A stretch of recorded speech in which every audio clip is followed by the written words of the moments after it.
Merhaba arkadaşlar, kanalıma hoş geldiniz.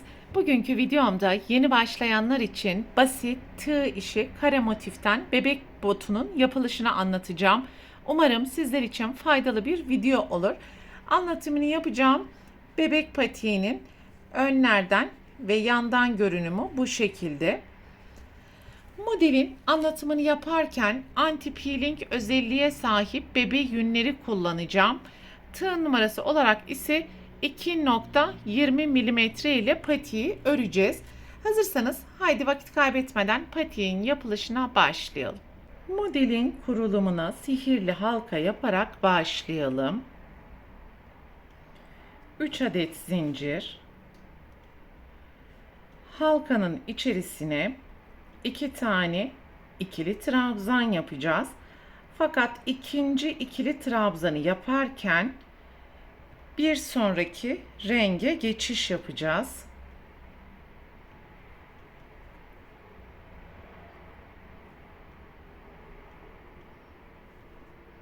Son 2 ilmeği birlikte kapattım. 2 adet zincir.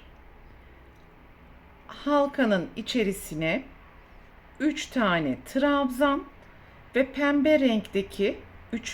trabzanı yaparken tekrar yeşil renge geçiş yapacağız.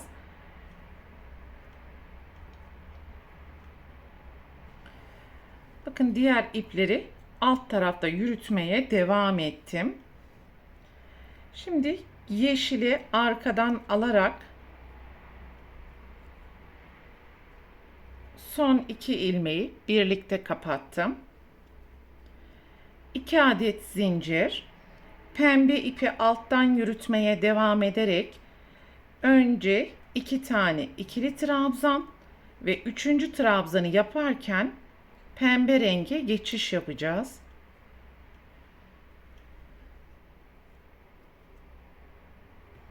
Ve daima renk geçişlerindeki ipi bu şekilde arkadan almalıyız. 2 adet zincir. Yeşil ipi alttan yürüterek boşluğun içerisine 3 tane ikili trabzan yapacağız. Fakat 3. trabzanı yaparken yeşil renge geçiş yapacağız.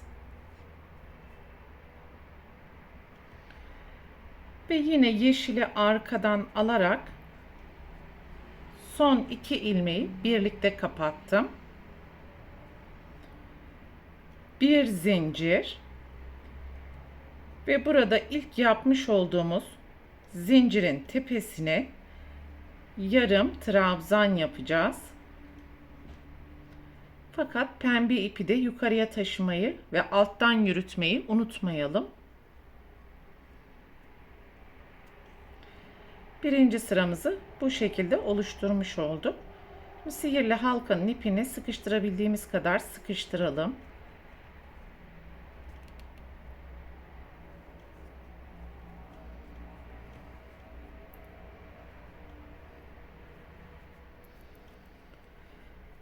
Üç zincir,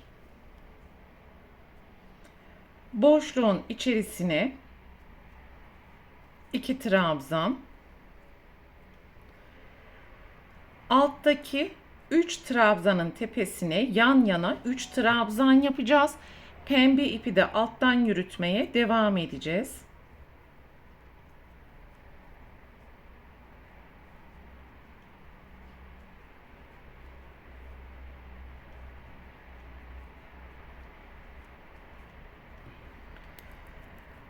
Sonraki köşeye 2 trabzan, 2 zincir, 2 trabzan yapacağız.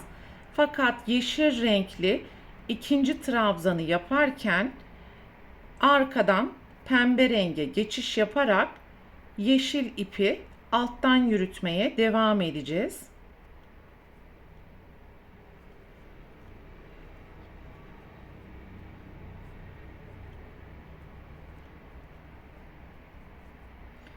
Alttaki 3 trabzanın tepesine yan yana 3 trabzan,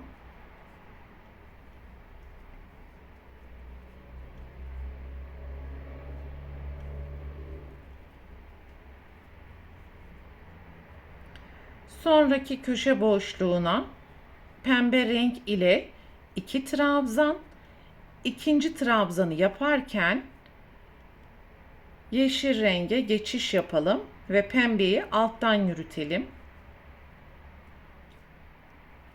2 zincir, aynı boşluğun içerisine 2 trabzan,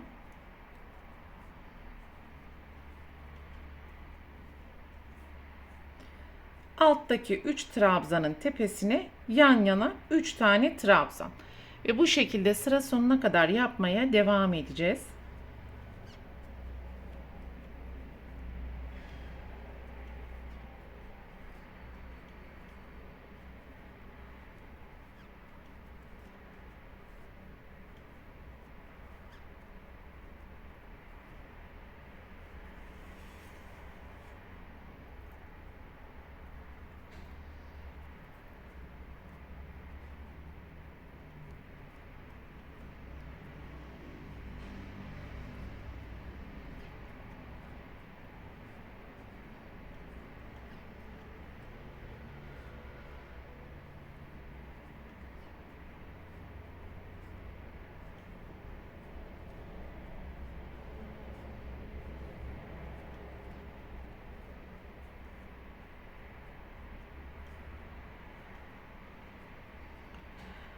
Son boşluğun içerisine birinci köşeyi tamamlamak için 2 tane trabzan ve ikinci trabzanı yaparken yeşil renge geçiş yapalım.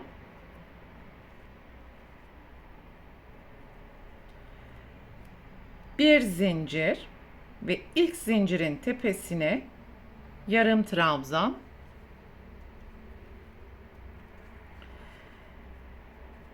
İlk iki sıra çok önemli. Özellikle renk geçişlerinin olduğu yere dikkat edelim. 3 zincir, ilk boşluğun içerisine ikili trabzan ve şimdi pembe ipi alttan yürütmeye devam ederek alttaki tüm trabzanların tepesine ikili trabzan yapacağız.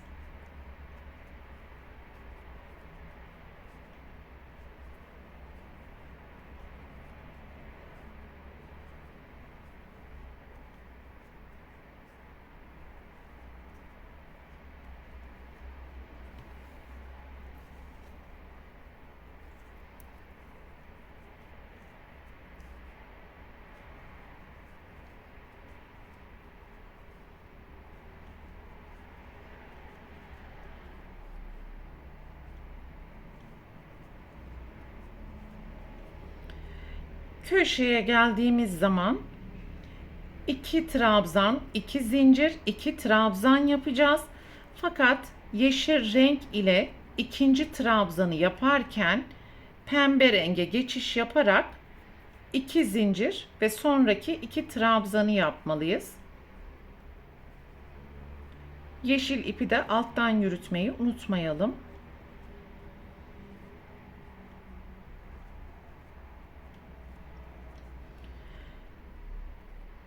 Köşelerdeki renk geçişlerinin olduğu yerlere özellikle dikkat edelim arkadaşlar. Şimdi alttaki trabzanların tepesine tekrar trabzan yapacağız. Tüm köşelere 2 trabzan, 2 zincir, 2 trabzan yapacağız. Fakat renk geçişlerinde pembenin ikinci trabzanını yaparken yeşil renk ile devam edeceğiz. Bu köşeye geldiğimiz zaman yine yeşilin ikinci trabzanını yaparken pembe renge geçiş yapacağız. Bu şekilde sıra sonuna kadar yapmaya devam edelim.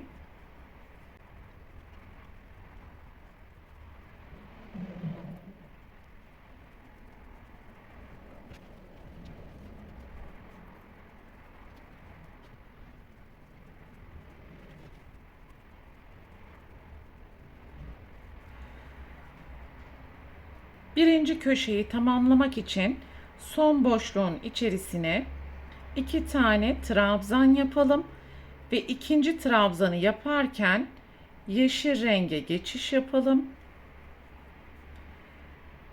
Bir zincir, ilk zincirin tepesine yarım trabzan, 3 adet zincir, boşluğun içerisine ikili trabzan ve altta görmüş olduğumuz trabzanların tepesine ikili trabzan. Her sırada desen kendisini tekrar edecek ve toplam 9 sıra olana kadar örmeye devam edelim.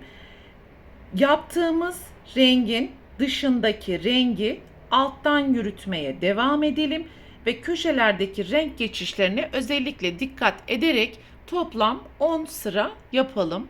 Toplam 10 sıra yaparak kareyi bu şekilde yükselttim ben ve yapmış olduğumuz karenin ölçüsü yaklaşık görmüş olduğunuz gibi 15 santimetre. Sizin kullanmış olduğunuz tığ numarasına, iplerin kalınlığına ve inceliğine göre buradaki sıra sayısı değişebilir.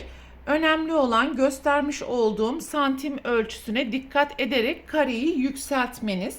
Patiğin yaş ya da ay grubunu büyütmek veya küçültmek için yukarıda paylaşmış olduğum ayak uzunluk ölçüm tablolarından faydalanabilirsiniz. Şimdi patiğin dikme aşamalarına geçelim. Ve burası patiğin ön yüzü. Burası patiğin arka yüzü. Patiğin arka yüzünden dikme işlemini gerçekleştireceğiz. Şu şekilde katlayalım ve ipi kopartmış olduğumuz yer alt kısma gelmesi gerekiyor. Üçgen yapalım. Patiğin boğaz kısmı için yaklaşık 8 santimetrelik bir alanı boş bırakacağız. Ve bu alan boğaz kısmını oluşturacak. Bu şekilde katladığımız zaman patiğin arka tarafını dikeceğiz. Topuk bölümünde 1 santimlik zikzaklar oluşturduktan sonra dikmeye devam edeceğiz. Ve parmak uçları için de 7 santimetrelik bir alan kalana kadar dikmeye devam edeceğiz.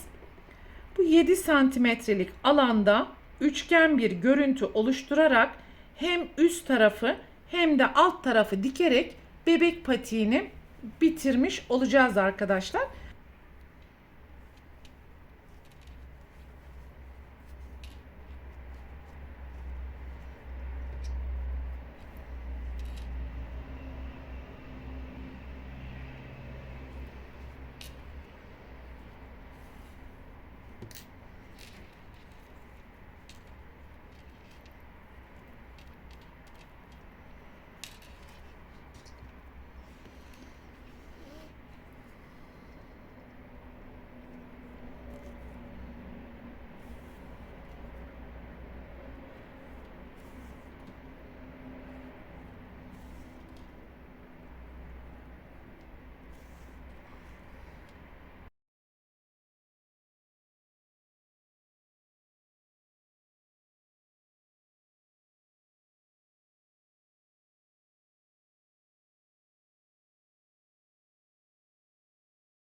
Evet, böylelikle patiğin tüm dikim aşamalarını tamamladık. Şimdi iç kısmını dışarıya doğru çıkartalım. Patiğin arka tarafı, topuk bölümü